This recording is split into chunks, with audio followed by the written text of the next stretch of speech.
Good afternoon, ladies and gentlemen. Welcome to this meeting of Council Cabinet on the 14th of July 2021. Thank you for your attendance today.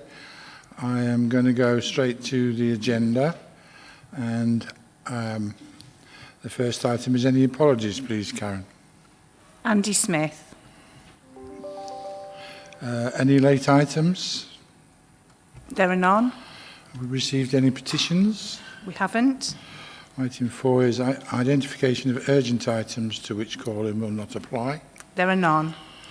Item 5 is declarations of any interest on the agenda. Yvonne Williams. Thank you, Chair. I'd just like to make a declaration, non-pecuniary, in item 8, the CYP minute extract topic review, just to let everybody know, so I'm very clear and got no illusion there that my husband, who is a professional with the Derbyshire Fire and Rescue, was part of that CYP review. Okay, we can note that, thank you. Excuse me. Mr. Williams. Okay, item 6 then is the minutes of the meeting held on the 9th of June. Can we approve them as a correct and accurate record? Any amendments, any issues? Agreed? Item 7 then is recommendations from the Executive Scrutiny Board from last night, and as has become the tradition, if it's okay, we'll deal with them on each individual item so that the recommendations for each item are covered if there are any. Which takes us straight on to item 8, the topic review, early intervention and youth outreach support engagement draft report. Who's doing this for us? This looks like you, Yvonne.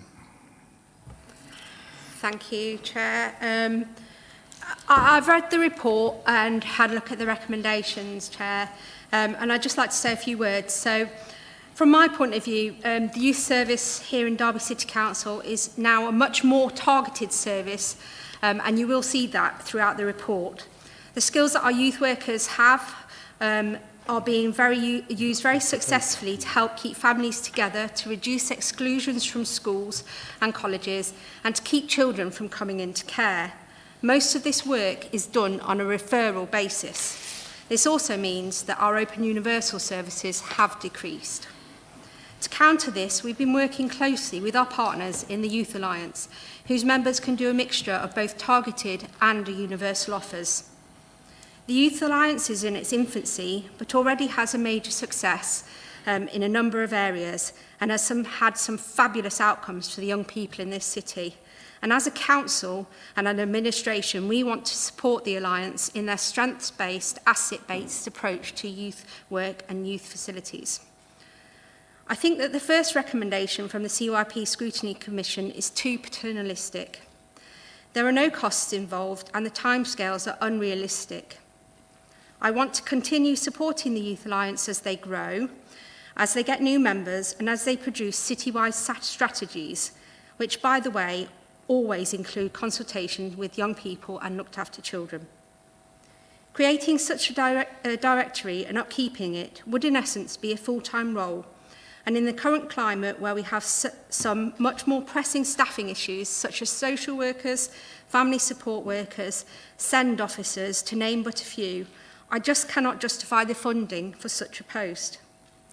This is also supported by the fact that a young person who has access to the internet, and that now should be most people as the libraries are now open, can find a plethora of activities to do.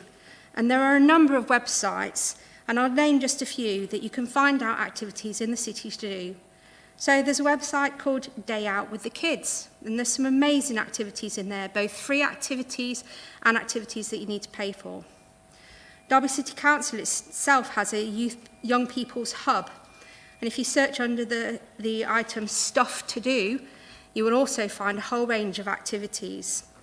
We also have the In Derby website, where you'll find a range of sporting activities to do, and last but not least means the Google. It does tell you some of the things that you can find here in Derby. As for the school websites, whilst I can ask them to put links onto the websites, it's entirely up to them and their governing bodies. I nor my colleagues at the council do not control the content of schools' websites. With the second recommendation, again, as a council, we are working with the Youth Alliance, and if they have strategies that need to be created, we will help, support and guide them to do this. For example, the Serious Youth Violence Strategy. They have co-produced it, it's collaborative, and they have engaged with young people and looked after children in the development of this. So to sum up, I do not think that at this present time we should adopt their recommendations. However, I would be happy to review them in a year's time once we've been able to give the Youth Alliance a chance to have an even bigger impact than they have already had.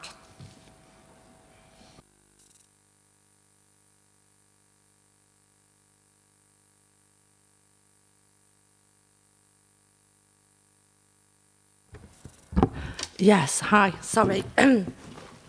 Hi, yes, I did miss some of that, but I am very disappointed because I think the board has done a lot of work on this over the last year, and it's imperative that we put the recovery of the city and our children and young people first in this. I'd really urge you to rethink.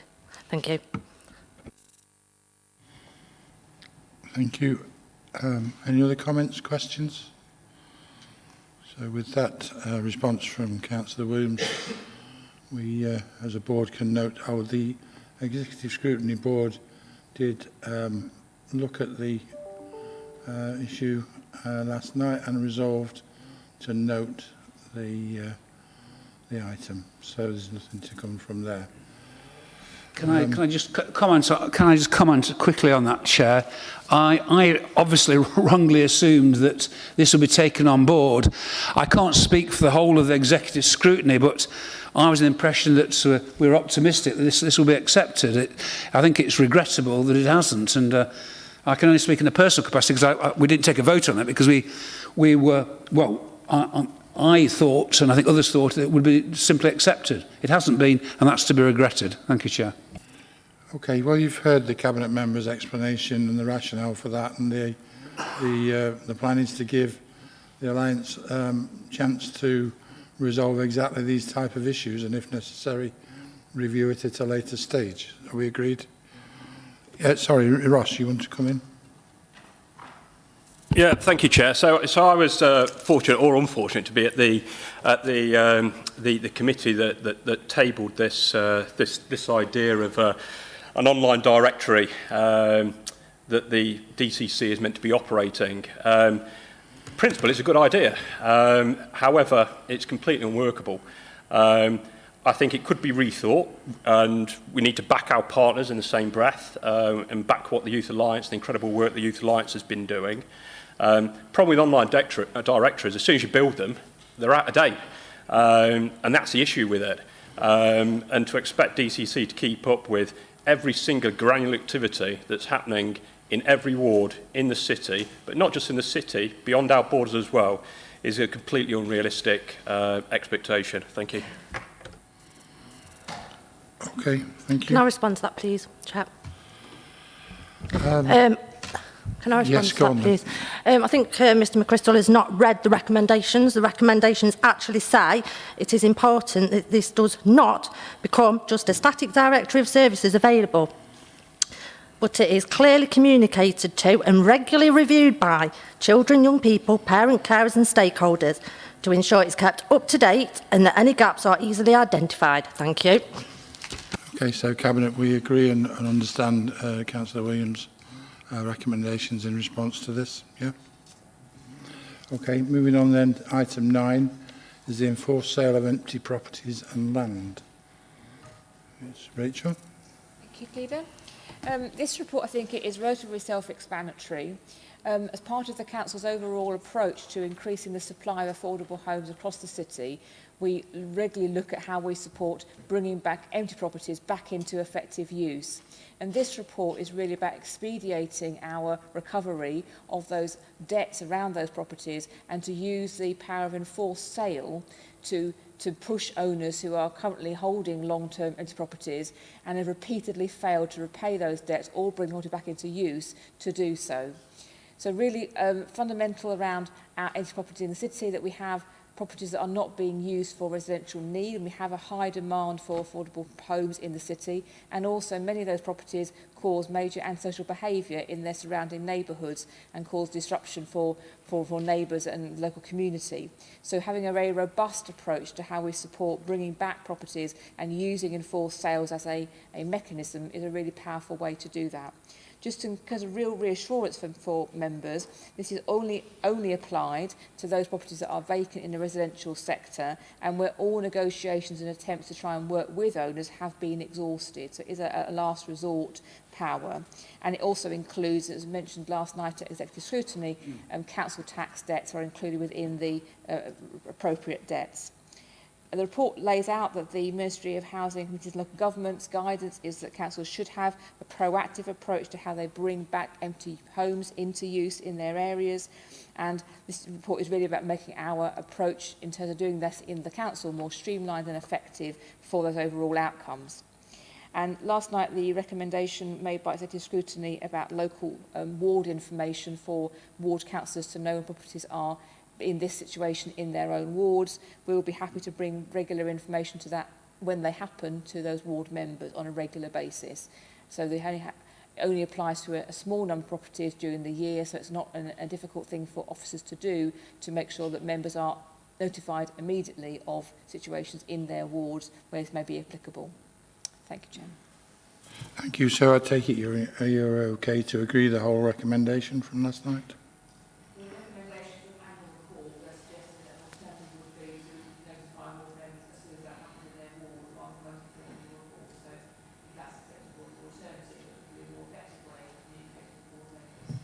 Are you happy with that, Councillor Repton? If I can just quickly come in for 1 minute, Chair. Yeah, you've seen the recommendations as printed. I did ask last night that, does this apply to commercial premises, i.e. 500-year-old Grade 2 star listed ancient monuments, namely the Abbey pub as well? So if it applies to bring the properties back into beneficial use, could we use this for a Grade 2 star listed 500-year-old scheduled monument? Emily, you want to come in on that? Thank you, Chair. Thank you, Councillor Repton. No, this power does not apply to commercial properties. What protection is there for a Grade 2 star listed scheduled monument that English Heritage are particularly interested in? Are you saying the City Council has no interest? No, I didn't say that, Councillor Repton, and I believe you've already made inquiries with legal and planning colleagues on this matter, and that planning are providing you with a response in terms of the options available to us. Well, we'll leave that for another day. Thank you, Chair. Thank you. Probably sensible in the circumstances. Councillor Webb, your portfolio, any comments? Yes, thank you, Chair. A good report, something that we need progressing. We have a number of properties that meet this criteria for purchase. So we do have debts where we have offered and continue to offer homeowners grants to be able to work with their properties and improve them. If they're not going to do the improvements but take the grant, then we have no other alternative than to purchase the properties and retrieve that funding that belongs to the council. With regard to the recommendations, I would accept that we will work with ward councillors as we do when we purchase empty properties around the city.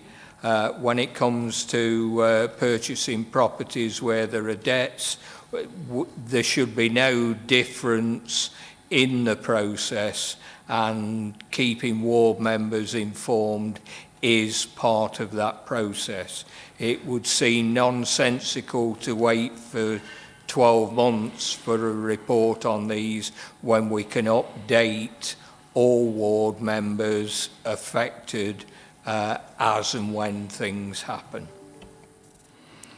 Okay, thank you. So any other comments or questions? No? In that case, we have recommendation 2.1. Can that be agreed, Cabinet?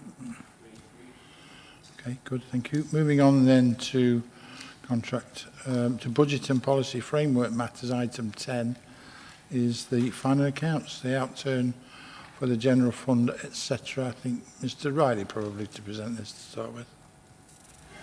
Thank you, Chair. This is the outturn for the last financial year, which is also contained within our statement of accounts that we have issued in draft and is on the website. Indeed, we were in the top 25 councils in the country to produce our accounts, so credit to our financial team for producing this as well as the outturn report in a timely manner.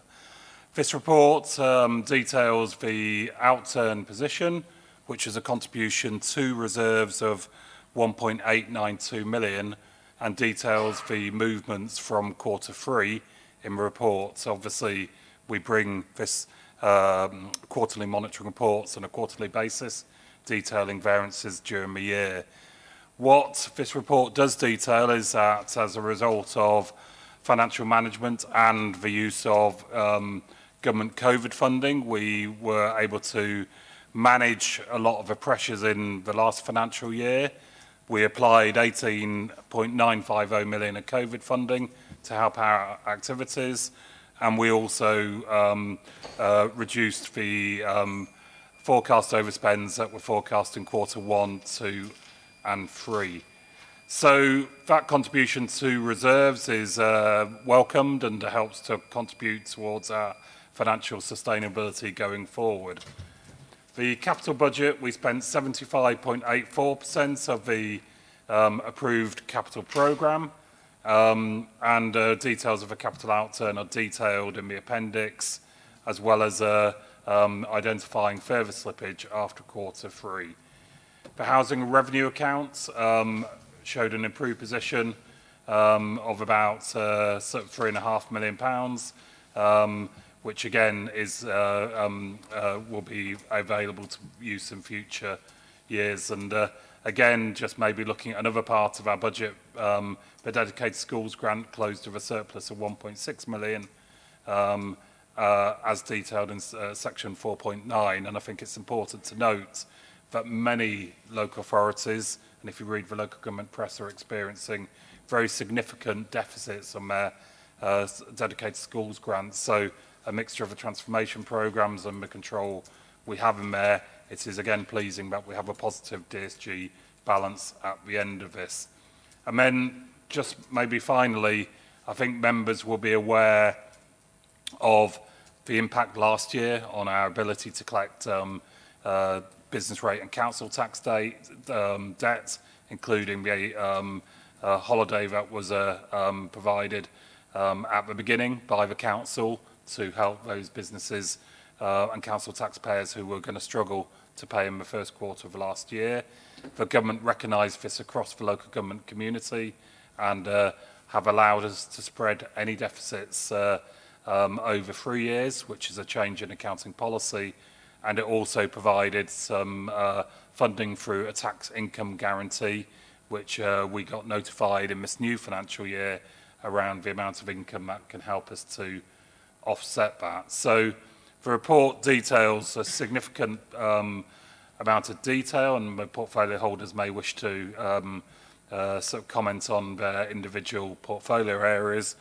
And the appendices from Appendix 1, total reserves, seeking approval for transfers to and from reserves and carry forward requests for capital spend and capital slippage, and the HRA are all detailed in the report. But I think probably just to conclude, against the most difficult framework that local government has faced, I think this is a very good outturn for the authority.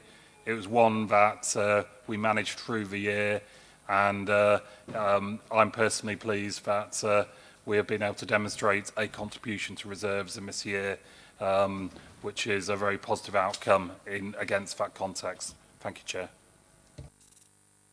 Thank you, Simon, and thank you for you and your team's hard work over the last year to help us create such a positive report.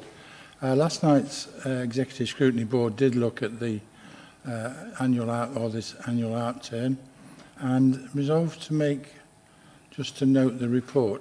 Councillor Repton, whilst I probably didn't expect a recommendation congratulating the administration on the result, I did wonder whether or not the committee would consider or had considered thanking and appreciating the officers' hard work in creating such a good outturn. Yeah, I think we always appreciate the almost impossible task that officers are faced when we're having to continually use reserves each and every year. This authority, like most authorities, are in a precarious position. And it's an impossible position often for officers where they're continually having to juggle between the budgets and use those reserves.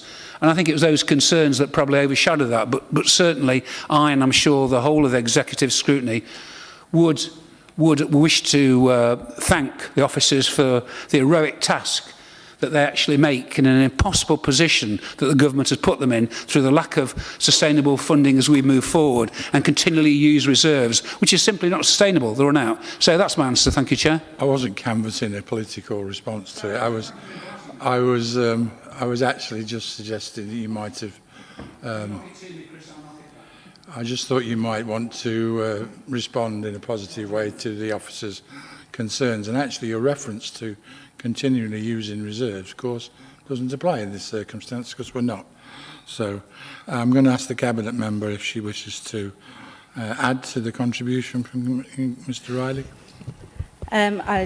In response to Councillor Repton's speech then, if you like, I think impossible is an interesting word because, let's be honest, Derby has made it possible. We have done what many other councils have failed to do. And we have actually been able to put monies back into our reserves rather than using a deficit. In terms of where we thought we were at, we've had significant funding from government, which is actually a massive help to this city. And I think we've underestimated, and Councillor Repton and his party continue to underappreciate the hard work and efforts, not just of the officers, not just of the businesses and community groups, the voluntary sectors, the residents of this city who have, during a pandemic, actually faced this together, worked together and come through the other end, and with not just standing still, but many, many achievements, from whether that's been the food hub and food for thought, the works that have gone into that, but also the improvements in general to the city. You know, we have completed the A52. We've got a new swimming pool that is still on time and will be here in the spring.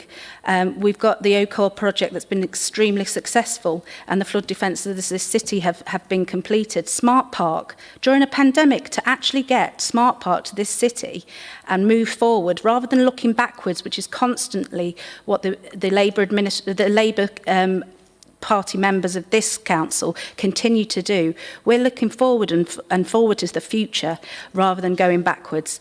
And the reality is that we've done something that many, and I can put my hand on my heart and say, I don't think would have been achievable with a Labour administration in this council. I think this council has done a fantastic job. The officers have worked an amazing to be able to bring what we have. And our new chief executive for this, who is fairly recent to this council, having come back from when he first started here as an apprentice, is absolutely bringing this city forwards in leaps and bounds. But in terms of the outturn report and referring back to all the positives that have actually happened, you know, we've got the silk mill in Derby now opened with a contribution from the council. Castle Ward School is up and running and homes are being brought forward. The city is now moving. The city is going forward, and we continue to look at that. I think the individual Cabinet members for each of the portfolios will pick out their own positives. But the reality is that our spending has come from 40% of council tax, business rates of 18%, and government grants of 37%. That's not a government that hasn't helped. That's a government that is supported. We've had millions of pounds worth of grants that have been given to companies and to businesses in the city to get them through this pandemic. And what we failed to look at is the background of this, the administration, the hours of officer time to enable that to go through as swiftly and as proactively as possible. We as a council were a forerunner in getting those out to businesses. We have had very little noise around how quickly and the support that's been offered in this city.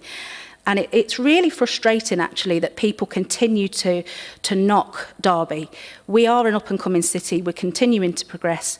And I'm really proud. I'm proud of all the officers and the staff. I'm particularly proud of my colleague, Mr. Riley, who has supported us in the most challenging of times. And Alison, who's our financial director, has been absolutely superb. We've all faced challenging times, and to come out of this in the light that we have is absolutely amazing and cannot be put down when we look at other authorities in our area, like Nottingham, a Labour-run council that is in absolute dire straits. So let's take the positives. Let's look at this. Derby has done well, and I'm really proud of where we're at. Thank you, Chair. Thank you. Councillor Ripton, could I just ask you to extend the same courtesy as you received when making your contributions and not interrupt members of the council when well, perhaps you could talk under your breath then, please. Right, so any comments, questions before I come to Cabinet members, because Cabinet members were invited by Mr. Riley to maybe bring out some of the highlights within their own portfolios. We could certainly do that. We could be one of the longest Cabinet members in Cabinet meetings in history, because there's an awful lot of positives to extract from this outturn. So I will come back to you, Cabinet members, if you wish to just give us some highlights from within your own portfolios. Yes, Councillor Schenker. Thank you, Chair. Maybe I'll ask Councillor Repton to sit over this side of the chamber in the future, because the line he throws from that end is a bit too easy to catch, I think. You might be able to control him if he sits We'll try. I don't guarantee doing that.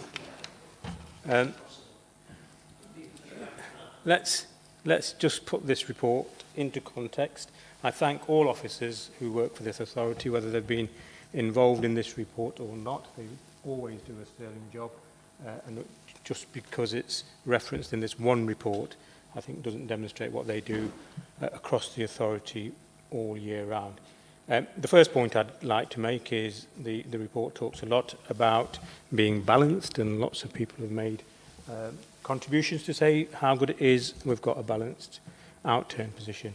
I wouldn't want to dampen anyone's spirits, but I think every year I've known, and I've been here in the council, the budget at outturn is balanced. We start with a plan at the beginning of the year, and then we have actuals at the end, and it's balanced.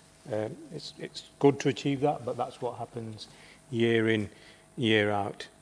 What we do have is £1.892 million of underspent compared to the Q3 outturn report. It doesn't mean, as we've heard, that we've not used reserves. We have used reserves. We plan to use 2.7 million of reserves. We've actually used we're actually returning 1.892 into reserves. It's incorrect to state we haven't used reserves. It's good to put money back into reserves, especially after 10 years of austerity, which has cost Derby heavily. And if anybody has been knocking Derby, Councillor Rolleston, I ask you to just go back a couple of years and look at your group's contributions to Cabinet and full council. You were continuously knocking Derby. So I'm not going to take any lectures from you about people knocking Derby. The leader of the council, in his own words at full council, was saying we were in a remarkable position with our budget because the council, in effect, had made a profit of or in fact, you didn't quote the numbers there, or you stated we'd made a profit. I think that's a pretty unique way to look at the budget position. I don't think any council is here to make a profit. We're here to wisely spend and invest the city's taxpayers' money to deliver the best services we can.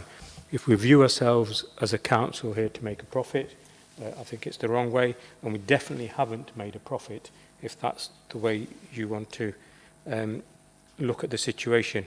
What it does show to me is that potentially the cuts that have been made to the budget this year didn't need to be made. It also shows to me that when we're told we can't afford a comprehensive free school meals voucher system, we absolutely can afford a voucher system for people on free school meals during holidays because we've got the money to do that. There's various other cuts that didn't need to be made and that have been made. And what I would add is, had we not spent as much money, or we continue to spend money on consultants, and sometimes those consultants have been appointed without following due process, as we've proved on a couple of occasions throughout this last financial year, how much more money could have been returned to reserves? Ongoing expenditure on the waste plant in Sinfin, more money that may not necessarily have needed to be spent. There's a couple of errors in the report, and I'm astonished the Cabinet and the administration haven't picked those up and corrected them. I have communicated those to the finance team, and I'm sure they'll put them right before the accounts get approved. There's a couple of other questions, and one particular one that's come up recently, which I'm hoping somebody could answer today. I've seen some data today saying the Good Law project is potentially bringing a case to Derby City Council for placing children children in care out of area. And if you look on 4.2.2 of our children's services section in the budget, it says the final term position there was severely underspent. My question is simply, have we, by placing children out of area, is that why we've managed to achieve that saving? Because it's a serious concern, not just to be threatened with legal action, but the impact that would have on them children and the consequences they face being placed out of area and the impact that will have on their well-being. So report is as it is, the numbers out turn are always as they are, but let's not get carried away with the figures in that report. They need to be understood, they need to be taken stock of, and the challenge going forward is still as acute as it has ever been in local government financing. Thank you, Chair. Thank you for that statement. The question that you pose in relation to a legal challenge, I don't know whether Councillor Williams is aware of it, seen it, wants to comment on it. Otherwise, we could come back to you with a response once we've had time to reflect on it. But Yvonne seems to want to respond. Thank you. Yeah, there is a legal challenge, but putting that aside, I would say to Councillor Shankar, you show me any authority in England that does not place outside of the authority in terms of looked after children. Take into account also that Derby City is a very small city in terms of its geographical boundaries, and then take into account the needs of a child. There are some occasions when a child cannot, for safeguarding reasons, be placed within this city, and the placement is given to them in terms of their needs, what is best for them, what the outcomes for them are. It is nothing to do with money. In fact, it's more expensive to place out of area. So I think you need to get your facts right sometimes on that. This is not something that is taken lightly. Every single placement is considered for the needs of the child. It's not about money. Mr. Riley, you indicated you want to come back in. Yes, just to give clarity on the points raised by Councillor Shankar on reserves. In February 2019, when we set the budget for the last financial year, we said there was going to be use of reserves of 2.772 million specifically in respect of the collection fund deficit. That was always a planned drawdown from the business rate pilot reserve and a small amount from the business rate budget risk reserve to fund that particular accounting requirement to account for the collection fund deficit. When the budget was set for the 2021 financial year, that was the only call down on reserves to support the main core budget of the council. This outturn actually contributes 1.892 million to the reserve. That is obviously a contribution to reserve, which is very positive, but the 2.722 million was what we as council approved in February 2019. So the point was made that every year you will balance. Yes, the council has a legal requirement to fund the expenditure in the year, but in this year, in terms of activity in the year, we did not have to draw down on any further reserves to balance the budget beyond that planned and agreed by council in February 2019. I just wanted to give clarity on that reserves position. Thank you for that clarity. Councillor Shanker, did you want to come back briefly on Councillor Williams' response? Yeah, I mean, she's obviously just understood it and taken it in the wrong context. I was after some clarity about the legal challenge. And straight away she started by saying, oh, the legal challenge aside. But I just don't think it's that easy to dismiss the legal challenge. Obviously, I understand. Sorry, I apologise. Thank you. I'm not allowed to talk about it. It's a legal proceeding. Thought you'd know that. Sorry, Chair. Okay. I do apologise for interrupting. Sorry, Councillor Shepherd. Thank you, Chair. Same rules apply. So straight away we start by saying the legal challenge aside. And it's just not as easy as that. Obviously, I understand for the benefit of the child in each individual case, if it's necessary to place them out of area, absolutely that's what we should do. I'm not challenging that. I want to know is if we're on a firm footing to be able to defend ourselves in that legal challenge, and just some reassurances that every decision we make is in the best interest of that child, and the savings that have been identified, as I stated earlier on at 4.2.2 of the report, aren't due to us over necessarily spending or trying to save money by placing children out of area when their needs could be better met or best met within the city. Okay. Did you want to say anything else on the subject, Councillor Williams? Okay. So let's go back to some positive comments, if high-level comments from Cabinet members on what is an extremely positive outturn, if you so wish. Councillor Webb. Thank you, Chair. I'm going to ask you to indulge me at least twice more, as my portfolio is adults, health and housing. So I'll put housing first this time and say that our team have done an incredible amount of work this year. Private sector renewal strategy has been drafted, consulted and adopted by Cabinet.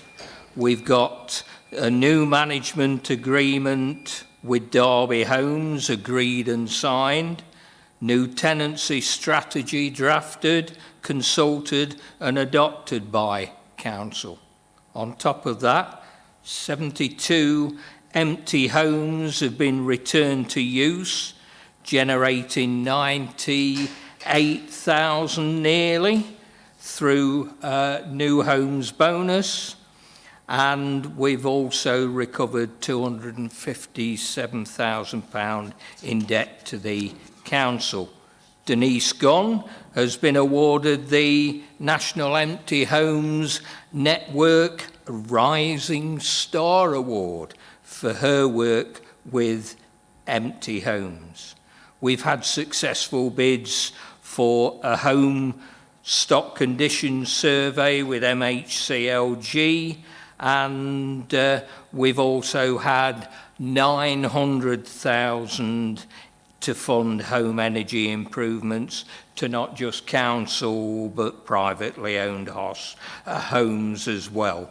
223 affordable homes have been provided either directly or in partnership with registered social landlords. That's against a target of 200, and we broke that target in 1920 as well. 680 households that have been assisted with home repairs, improvements and adaptation despite COVID. And our Decent and Safe Homes team are providing training to 60 local authorities and have earned £80,000 for Derby City Council. And finally, the Call Before You Serve Homeless Prevention Service has continued to expand, and we now have 20 other local authorities using that model. That's just housing.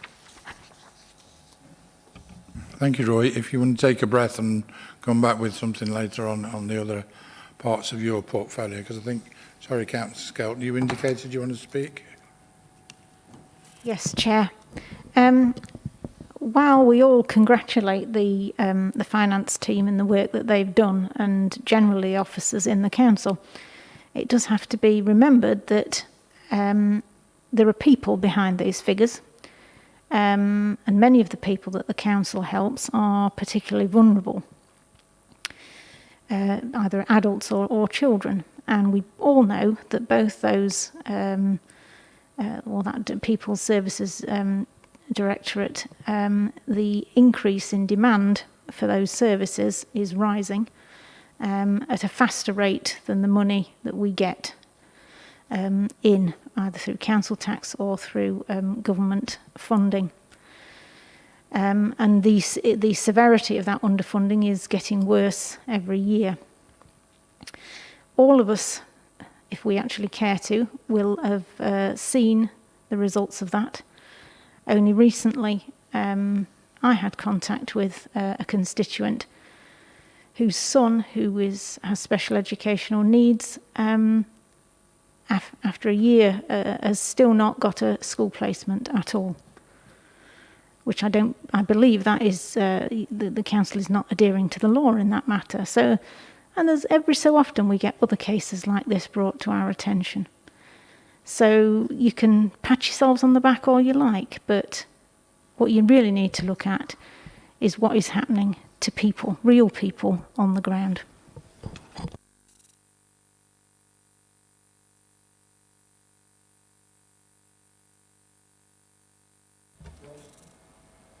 Thank you.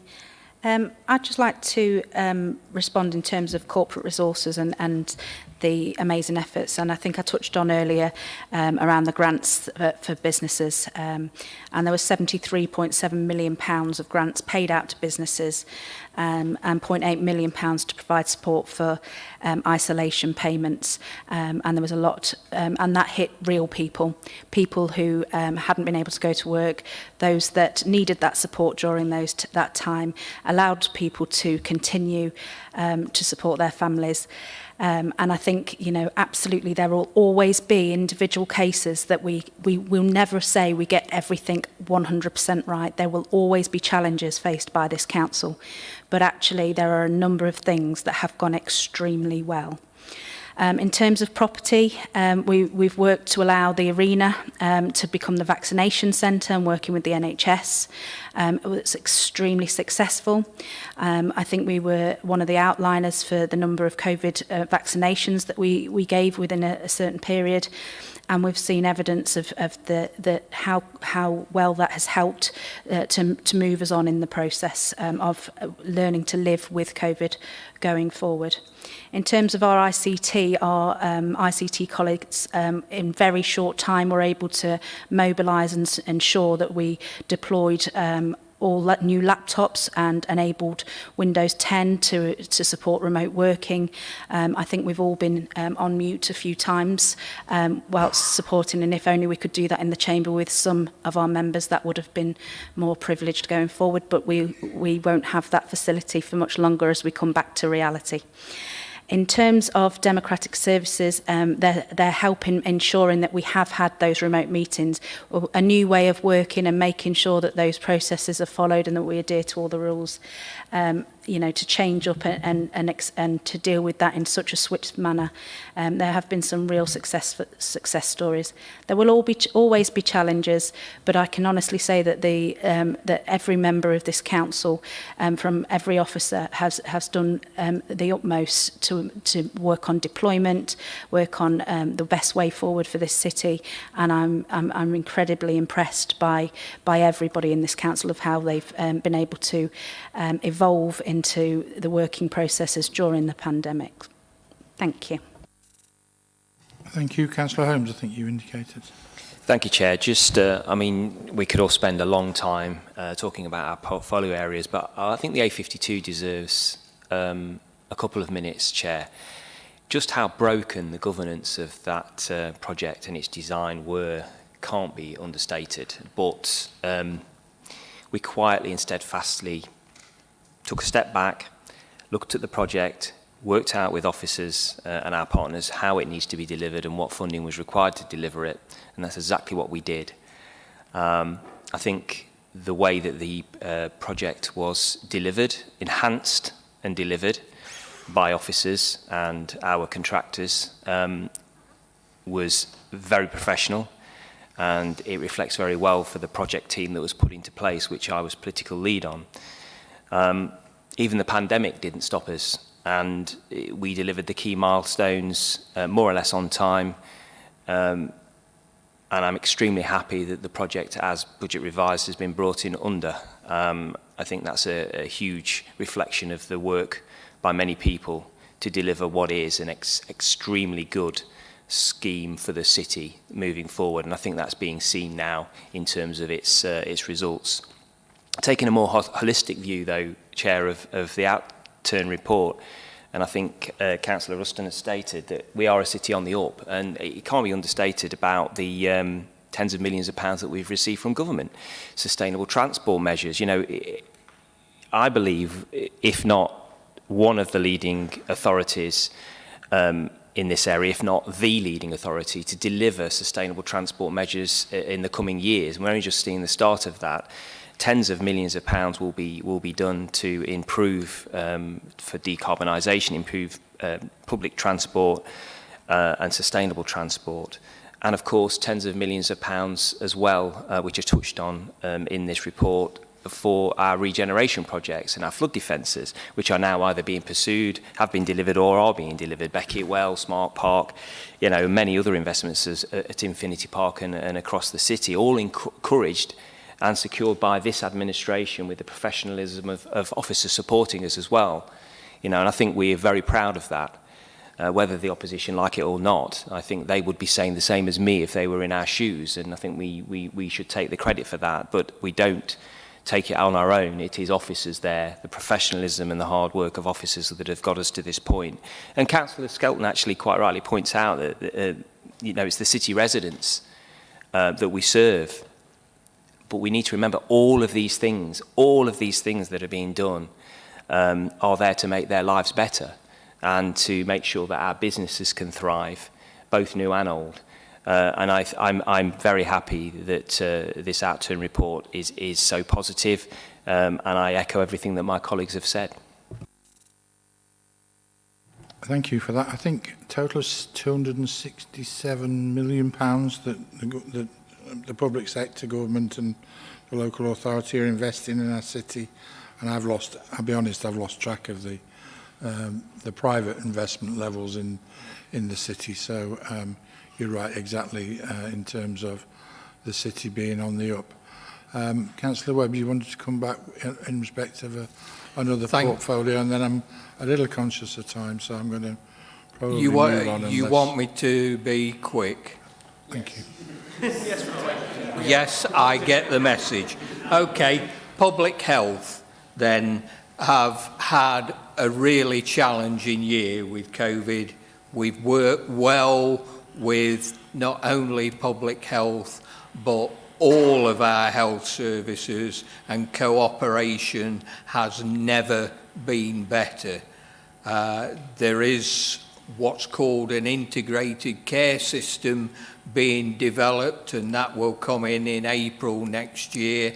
And for the first time, local authorities are working with the health authority to improve chances of longer life within the city. To go along with that, our Live Well service is providing weight reduction activities, smoking cessation, alcohol reduction, and drugs misuse support, so that we can reduce the unhealthy lifestyles that some of the people in this city have. They have been working really hard. You imagine trying to do a Live Well programme on obesity during the COVID pandemic. They took the service online and not just kept up what they were doing, but they've increased their activity through going online, and that is to be commended through that service. Public health has made a massive impact on COVID-19, keeping us all updated, members, not just cabinet members, but members of the authority on a regular basis. And they have made sure that premises in the city are safe, so that our residents can use those premises safely. So that's health. Adult services, I'll just mention one part of the service that really is improving life chances in the city, and that is the local area coordinators. And now they are rolled out right the way across the city. Those local area coordinators are helping, supporting vulnerable people into our services, helping them navigate those services and improving the outcomes for those people. And that's not just me talking, that is the overview that we attended recently with our funding supporters from a national level, and we've been asked to be an exemplar for the local area coordination programme across the country. I can't say more than that. I'm sure you could, Roy, but thank you for the abridged version. But if you'll indulge me, I've got just a couple of things to mention from my own point of view. And I think it's difficult to pick any one thing out, but I have to say that a decision we took, even in these tough financial times, to invest in our highways maintenance programme has absolutely proved dividends this last 12 months and continues to do so this year. To invest £9 million of the council's money over and above the normal, there's no need to applaud, thank you very much. There's to invest £9 million over and above the normal highways budget was bold, but absolutely it's proven to be showing dividends. I defy anybody in the city to not recognise areas, major roads and areas in each and every area of the ward, not just Chadderton, where major road improvements have been made. So it's great, the outcome of that, and I'm keen to see the outcome for the next few months and the rest of this year, and whilst we pay some attention also to our pavements in the city, which need attention too.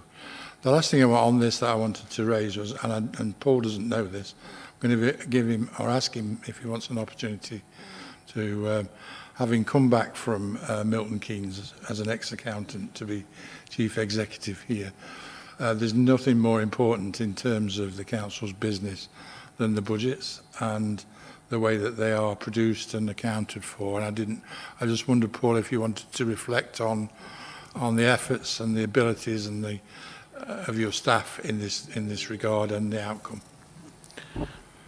Yeah, thanks, Chris. I must admit that thought did cross my mind. So thank you for the opportunity to do just that. It has been an incredibly challenging 12 months for everybody working at the City Council, and I applaud and thank every single one of our members of staff for the tremendous hard work, dedication and support that they've provided to our residents and businesses over that time period. I don't think anybody could have foreseen the situation, and I've said to many people over the course of the last 18 months, I was appointed 3 days before lockdown, and I'll never forget that, actually. And I want to pay tribute to my senior team who have stood shoulder to shoulder with me over the course of the last 12 months, all our councillors who've provided support over that time.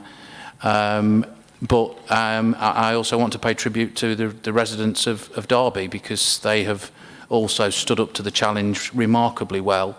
They've shown huge resilience. They've been tremendous in terms of working together in local communities. And of course, I want to pay tribute to Derby's businesses, because they've been through a terrible time in terms, particularly our hospitality and our retail businesses. And it's been great that we've been able to support them. And I've spoken to lots of businesses over the last year or so who have been very grateful for the support that we've been able to pass on from the government, and that has been tremendously helpful. So yeah, thank you for that, Chris. I do appreciate it, and the City Council has played a huge role, and I think has demonstrated why local government is what it is. Every single one of the 240 odd services that we provide to this city has really risen to that challenge, and I couldn't be prouder of Chief Exec of the fact that we've delivered a balanced outturn position at the end of the year, and particularly pay tribute to Simon and his team for that. But everybody plays their part. Everybody's responsible for spending public money in the City Council. So hopefully that sums up how I feel about it. I'm very proud of the City Council. I'm very proud of the City of Derby. Thank you. Thank you, Paul. So with that, we'll move on. We have recommendations. I thought you'd had your piece. What was it in relation to?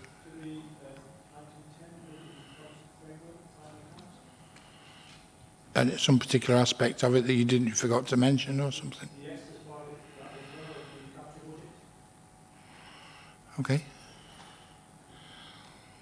Thank you. So yes, just looking at the numbers again, capital budget originally set for the year at £252 million, I believe it is, reduced at every outturn throughout the year, and then the final spend I think is just shy of 100 million at 98 million, which reflects a capital spend of something like, I've worked out, 39% of what we originally intended to spend. And I'm sure nobody will be proud of that figure. And I know there's lots of work happening to make sure in future years we are better equipped to spend our capital budget wisely, but promptly and efficiently as well, so that investment can be... You could nod your head as much as you like, Councillor Poulter, but it's in the report.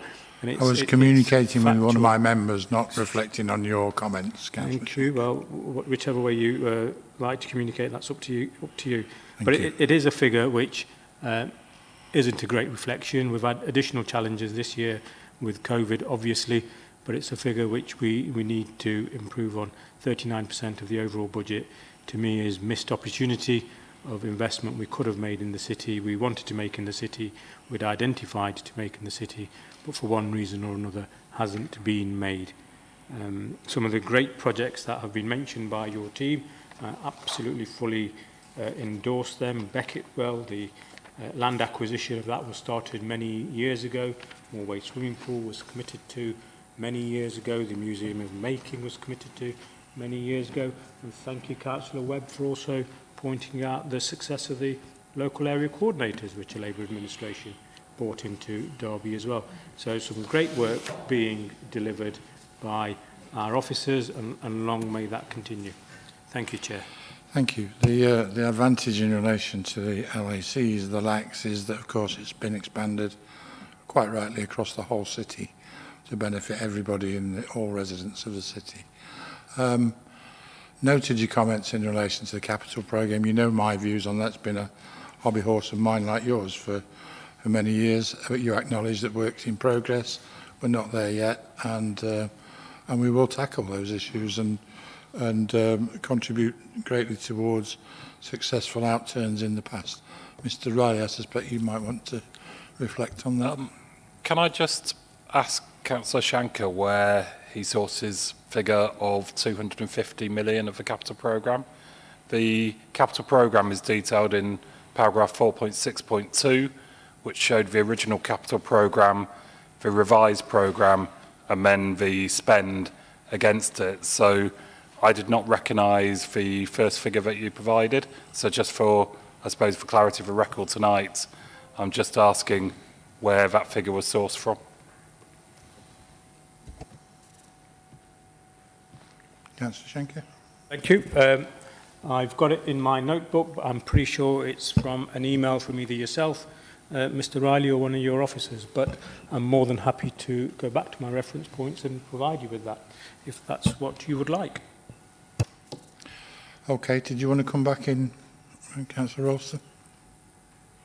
Very quickly, Chair, just to say that I think some individuals may be underestimating the achievements of the capital programme, even absolutely accepting that there are always slippages, but the reality of a pandemic to have progressed in the light that we have is nothing short of remarkable, and I continue to use that word very happily. A remarkable budget and a remarkable outturn, so good. We like that word, don't we? Good. So, members of the Cabinet, we have a number of recommendations contained in 2.1 to 2.3. Can they be agreed? Thank you. Moving on then to, we're at item 11, yes, contract and financial procedure matters. Mr. Riley again, I believe. Thank you, Chair.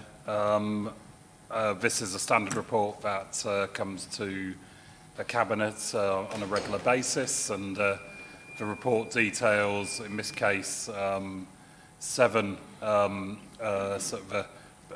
areas and the purpose. One being Treasury Management Strategy update for approved source of borrowing linked to our Derby Homes ELMO. A acceptance of a grant in respect of domestic abuse safe accommodation, some capacity funding for Homes England funding that we are able to access, the Ascend loan, which is a 5 million programme to promote growing business and entrepreneurship in the city, and to approve a subdelegation to allow us to be agile in the deployment of that, again, to help businesses on their growth journey. Approval to make a formal bid to the Home Office Safer Streets Fund and accept funding if successful. Acknowledgement that the government has, about a month ago, or just under a month ago, announced a COVID local support grant for the summer in a similar way that they did for the winter. And that is now being encapsulated along with previously announced holiday activity fund into a Derby Summer Promise programme, which is an inclusive programme combining enriching activities and financial support. And finally, the delegated approval to allocate the CLSG funding grant in line with the eligible criteria.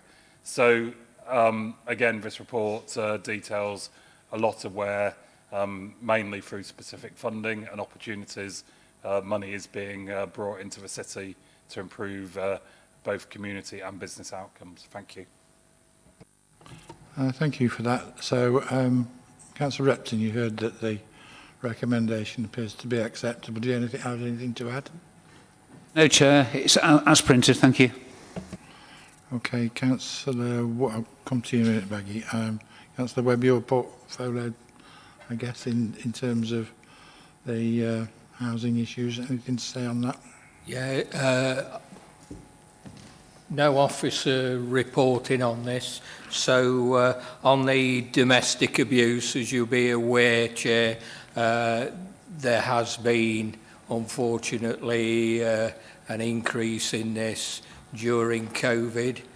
What we're looking at is providing safe accommodation for those families that are affected by this. So it may be women with children, it may be women without children, but and even men as well who are subject to domestic abuse.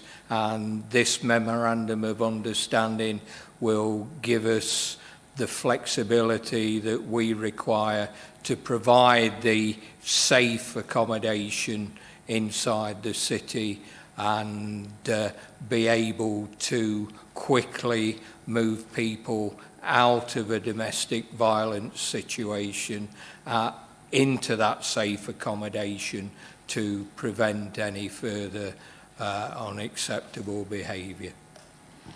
Okay, thank you. Councillor Shanker, you were next, I think. Thank you, Chair. And I'd like to thank yourself and the officers for accepting the recommendation and then working on it from a previous meeting in relation to the Ascend loan funds work that we're doing and bringing in some delegated authority to allow the grants to be awarded more efficiently by not having to come to Cabinet every time. But 4.2.2, I'm slightly concerned why any grant between 100,000 and $250,000, as well as the Strategic Director for Communities in Place, still remains in consultation with the relevant, it says council member in the report, I assume that's the relevant Cabinet member.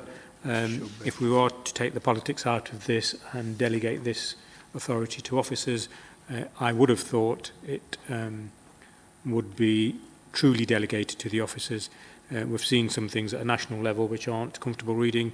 I'm not suggesting anything like that would ever happen here in Derby, but just to avoid that, would this not be better delegated to the Strategic Director without any political involvement? I take your point, but actually I'm absolutely delighted with the formation of the panel in relation to this end programme. There's an awful lot of expertise there, and I'm confident that they will make wise decisions in relation to that. I don't know, Councillor, Mr. Riley, Simon, do you have any reflections on the governance around that? First of all, to reinforce what the leader has said, it's a very exciting and well knowledgeable panel who's doing it. The delegations here, our financial procedure rules talk about obviously decisions over 250 being cabinet approval.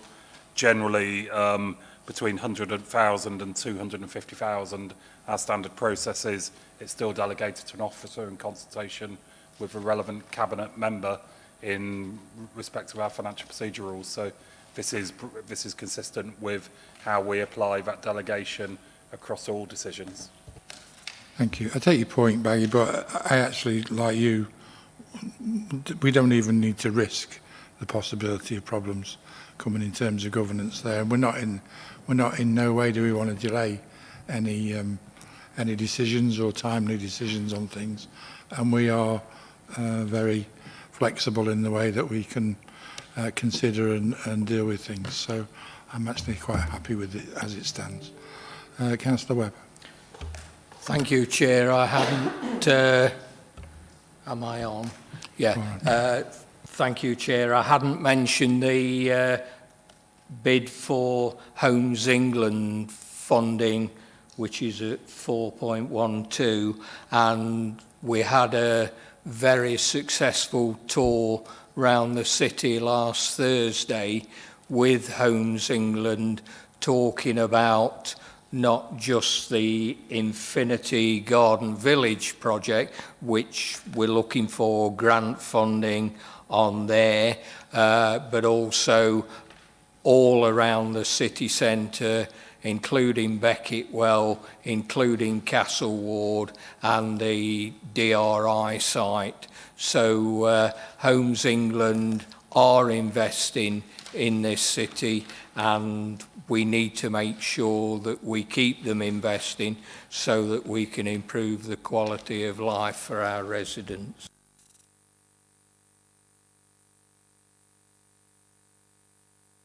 If I might just reflect before we come to agree the recommendations here from my point of view, there's been some concern expressed around the lack of investment from central government. Bearing in mind this is one set of contract and financial procedure rules for 1 month. We're being asked to accept a grant for £601,000 in relation to domestic abuse. We're being asked to approve a bid for £500,000 in relation to the Home England's Fund. We are also being asked to approve a bid for Safer Streets Funding 3. We're asked to accept £847,000 in relation to the COVID Local Support Grant. That adds up quite, I can't add it up in my head, but it's a significant amount of money in one report, and I would suggest it's an indication of the level of funding that is achievable from the government to support our activities. So, with that reflection in mind, we have recommendations 2.1 through to 2.12. Yes, sorry. Sorry, Chair. We haven't dealt with the Scrutiny Board's resolving to recommend to Council Cabinet, unless I'm mistaken. Councillor Repton, maybe you could give us an overview of where that came from and the background to it, the recommendation itself. So there's a recommendation here about purpose of the Homes England capacity funding bid. Sorry, Matt, I think Mr. Riley we've already dealt with that. I think you're probably... Okay. Mr. Riley accepted that as an acceptable recommendation, so I think we can probably move on. So it's recommendations 2.1 to 2.12. Can they be agreed? Thank you. Moving on again then, brings us to performance in the Council Plan Monitoring Q4. Heather, welcome back from your holiday. Thank you very much. You look most refreshed. Okay, this report presents performance highlights during the final quarter of the year, so that's between January and March 2021. The report covers priority performance measures, key milestones, priority projects and strategic risks. Sorry, Heather, do you mind just bringing your mic a bit closer? I don't think I can't hear you. I think the others. Yeah. Is that better? Yeah. Okay. So this report covers priority performance measures, key milestones, priority projects and strategic risks in line with our council priorities and very much reflects the context of the pandemic. The table in paragraph 4.3 provides an overview of outcomes by council plan priorities and some key achievements to note, which include some positive progress that we've made on a number of our priority capital projects, as we've heard this evening. So that includes Beckett Well, the A52, and also our City, Our River programme. There has been a full review of the written statement of action plan in readiness for our reinspection of services for special educational needs and disabilities. There has also been targeted work ongoing to support the economic recovery of the city, and the £5 million Project Ascend was launched in March 2021, which obviously supports high growth small and medium-sized businesses across the city. Over the last quarter, we have continued to support the NHS during a particularly difficult time of the pandemic via the winter plan, hospital discharge and also managing demand from within the community and primary care. In relation to COVID, we have also reduced several COVID-associated risks through the local implementation of the National Roadmap alongside our local outbreak management plan. There has also been an improvement in the total number of working days lost due to sickness absence compared to the previous year, which actually reflects the new ways of working that have emerged from the pandemic. As ever, we look to present a balanced position in our performance reporting, and priorities for improvement as we move into 2021 are presented in paragraph 4.4. It should, however, be noted that no risks have actually been escalated to the strategic risk register at the end of Q4, and no scores were increased, and actually a few were reduced as a result of mitigations, which I think is pleasing for Cabinet to note. In addition to providing an overview of key outputs as set out within the report 4.5, there is a summary of activity that we have supported and delivered in response to the pandemic, which has obviously dominated the year. But certainly ensures that we reflect all of those key achievements. Happy to take any questions, Chair. Heather, thank you for that, and thank you and your team's efforts for keeping us on the straight and narrow as far as we possibly can in, again, difficult times to keep up with everything we need to do in addition to dealing with the pandemic and issues that have gone along. Exec Scrutiny looked at this last night and resolved to note the report. Do we have any questions or comments in relation to this? Yes. Paul. Yeah, thank you, Chair. Just very quickly, I guess I'm not going to reiterate what I said about the outturn report, but I'm obviously conscious of the comment that Councillor Skelton made and Councillor Ralston made, partly in response. I mean, I think it's a very fair challenge. We don't always get everything right, do we? And we've got to be honest about that. We've got to recognise those challenges and try even harder to do better. But I think in the circumstances of a global pandemic that has affected every single life up and down the country and across the world, I think we can look back, and reflect in a positive way, and not about patting ourselves on the back or being too self-congratulatory, because we've not necessarily been able to help everybody in the way that we would want to. But nonetheless, I think in the circumstances and the context of the pandemic, I think the report that Heather's presented is a fair reflection of where the City Council is, and we're hopefully moving forward in a positive direction. There's always more to do, and there will always be more for us to do, and we would always want to do more. And I think it's important that we're always we don't take anything for granted. We don't accept that we're not self-congratulatory. We recognise that there are challenges, and we will try and respond to those challenges as best we can as a City Council. Thank you for that. So, in the absence of any other comments, Cabinet, we have recommendations 2.1 and 2.2. Agreed? Agreed. Moving on then to item 13, the annual report and review of performance. It's another one of those reports, actually, that we could spend an awful lot of time, and we really should dedicate some more time to reflect on it, because it's a comprehensive report, a detailed report that I think probably Sarah and your team has spent an awful lot of time putting together on behalf of the team, and we ought to acknowledge that and appreciate that.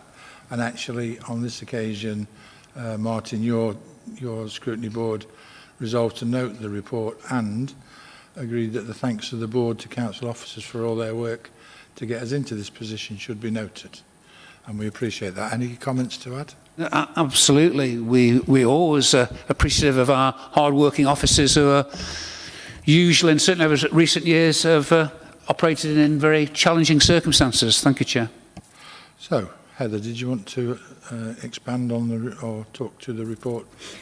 Yeah, I will cover it very, very briefly because I think the annual report actually brings together a lot of the discussions that we've had this evening. So the annual report gives a summary of the Council's achievements over the last 12 months alongside a summary of our financial outturn position. There's no statutory duty to produce an annual report, but it is a key element of good governance and will be going to Audit and Accounts Committee in due course. It does allow us to reflect on the last year, as you have mentioned, and acknowledge the great work of our colleagues, identifying any areas for improvement as we move forward. The last year certainly has been a year like no other, and this is reflected with a specific spotlight on COVID within the annual report. We have delivered an immense amount for Derby by working with the city. So that's across our partners and our communities and our businesses. Overall, as we've heard this evening, there is an awful lot to be proud of, and we hope this document provides colleagues and citizens with a summary of the significant achievements that have been delivered for the city with the city. Thank you very much. Thank you, Heather. Any other comments or questions? Yes, Councillor Ralston. Just to thank Heather and Sarah Walker for their hard work in bringing this together. I know that they've had challenges during the pandemic. They have been firefighting on many different angles, and their hard work and dedication to this council really helps to bring insight, helps us to analyse risk and make decisions in the most appropriate manner, and I really do appreciate their efforts and their insight into this council. And thank them again. Good, thank you. So, Cabinet, it's recommendation 2.1 in respect to this. Can that be agreed? Agreed. So, brings us to the last item and an opportunity to finish on another positive note, because it absolutely is in line with our ambitions to make culture in the city at the heart of the rebirth of the city and making the city more vibrant. And we've had the opportunity and have taken up the opportunity to bid to the UK City of Culture for 2025, and we're in the process of preparing an expression of interest, which I presume Rachel would like to tell us a little bit about. Thank you. Thank you, Chairman. Absolutely, and concur all of the things that Chairman has just said. This is an opportunity for the City Council and the city itself to put itself forward to be one of the UK Cities of Culture for 2025. There have only been 3 other places in the country that have had that award given to them. The process was created by the DCMS of central government to learn from the really wonderful opportunities that the European City of Culture process achieved across the country and obviously across the European Union. And this UK process has gone so far in this country to London, Derry, Hull and Coventry. Coventry's on at the very moment, and that is an online event this year, as you can imagine, this year of programming, but again, having a phenomenal impact on the profile for Coventry and the arts and culture generally. The vision for City of Culture is to use culture to drive regeneration, and is a really powerful tool in raising the profile of a place, driving economic growth, promoting investment in that place, building communities and instilling pride in that place. And fundamentally, as has been said, we as a city have agreed a recovery plan coming out of COVID about how do we really help our city to be the best that it can be economically and socially, and seeing that culture plays a really important, powerful part in providing that impetus to that recovery. So phenomenally, we have a place in this city around culture which is quite unique. I would say that our story around the makers and making of our city, were the city that invented the Industrial Revolution. We have 300 years of making and makers in our blood, in our DNA. We are a place that is creative and innovative, and we are able to reinvent ourselves. A place that has a really strong cultural ecosystem. We have 8 national portfolio organisations in the city. Those are those that are funded nationally by the Arts Council. And we have a really diverse set and variety of organisations from jazz dance to hip hop to visual arts to cultural music to theatre and digital technology. We have a really vibrant and effective ecosystem around culture in our city, and that's not to mention all of our amateur groups in the community that run cultural organisations and activities across the city. We also, over the last, coming out of COVID, have seen an incredible opportunity to maximise culture with the opening of the Museum of Making and the Ram Trail, as well as the Format International Photo Festival, the Book Festival, etc. So lots of things we can really shout about in our attempt to become City of Culture 2025. The process has been described in the report is for expression of interest in the first instance, and we're working on that very hard as we speak, and the submission date for that is next Monday, the 19th of July. The DCMS intend to give 6 places a position on a long list and some funding and support to then put in a full bid for January next year, with an announcement taking place in May. So we are at the first stage, and as has been said, the announcement to promote the idea of the City of Culture was only promoted to us at the 30th of June, so working extremely quickly and extremely at pace with partners. And the way we've been working has been around co-production, collaboration, partnership with all of our partners across the cultural and broader city partnership, and that's been going on with workshops and development and processes. We've had support from across our whole partnership, from businesses, from Rolls-Royce and Smart Park and Toyota and Derbion, to our community and voluntary organisations, district councils across Derbyshire, our MPs, the university, our police, Marketing Derby, a whole many more organisations that are writing letters of support to the city for this bid. And although it is based on the city, it is very much references the broader Derbyshire geography, trying to take into account some of the great cultural activities and events and facilities that exist across the whole county. We're working at the moment on developing the themes for our expression of interest. It is very important we can paint a really strong narrative on how we think this award would help regenerate and support our city's recovery. And the themes we are developing are along the lines of how do we marry science, technology and art in collaboration, so almost a contemporary enlightenment about how do we really use those to drive our economic recovery, to recognise that culture is at the heart of our city and its reinvention, that we put young people at the front and centre of this bid and how their visions for the future will be, about how they see culture working for their futures, and using that whole sense of making and reinvention and base it on our existing assets. We've got a lot of homegrown culture. How do we build that on this potential award? So fundamentally, this report is about asking members to note the ambition the city has to put itself forward for this award, and to recognise that if we are asked to submit a full bid, there will be a further cabinet report with information about how that full bid at the appropriate time before we submit that potentially in January, if we're lucky enough to achieve that. And just to reinforce to members, we launched the announcement of the intention to do expression of interest last week in the media across city and regionally, and got almost overwhelmingly positive reception, which is really, really good to see. And I obviously worked at the council in the last 2 years, but the level of collaboration, positive commitment from our partners over the last month has been quite awe-inspiring. Thank you, Chairman. Thank you, Rachel.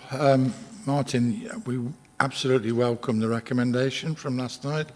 In fact, as a city, we have massively cultural diverse communities, and actually inclusion in those respects is fundamental to the criteria of the bid that's set, that there is cultural and community gain from that. So absolutely we would support that. Is there anything you want to add in respect to that? I think I need to say that we're very supportive, and I think the general feeling was, and I'm sure you accept it, Chair, that the bid cannot be successful if it's owned by only one party. It's got to be cross-party, and we need to be united, we need to be ambitious. Yes, we need to be realistic as well, but whether it's this bid or future bids, we have to do it in a positive, united way and involve the whole of the city, as recommended. Thank you, Chair. And you're absolutely right there, Martin. And fundamentally, it's not just a corporate council bid here either.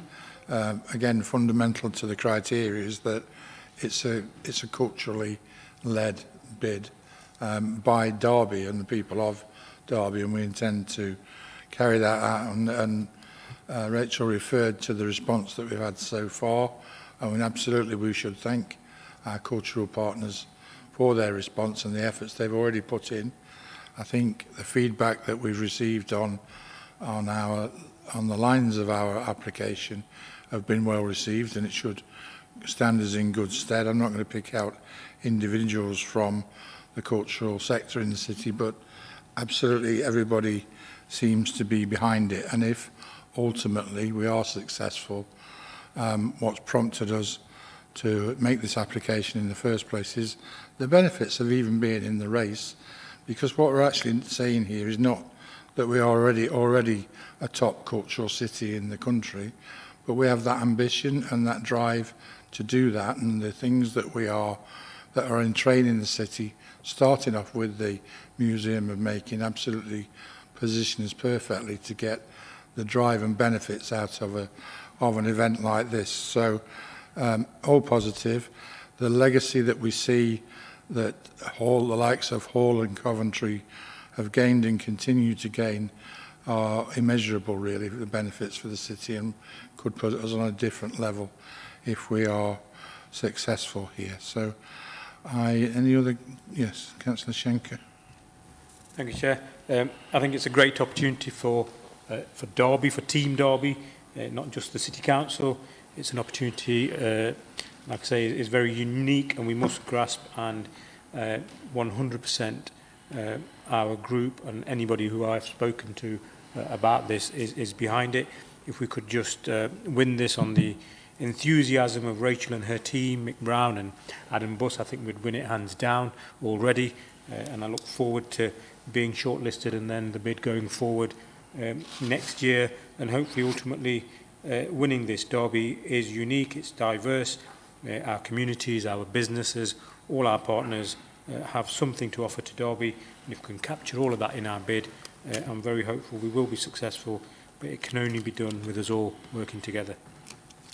And I think that's the message to put forward, is that we're in this to win it. Ross McChrystal, your portfolio. Yes, thank you, Chair. I couldn't not sit here and not say anything. The City Culture 2025 has very quickly become one of my favourite subjects of conversation. I thought Rachel described the process and the journey of expression of interest through to follow up to ultimately winning City Culture and what that means for the city very eloquently. So thank you for that, Rachel. Certainly listened in, welcomed positive feedback from executive scrutiny last night.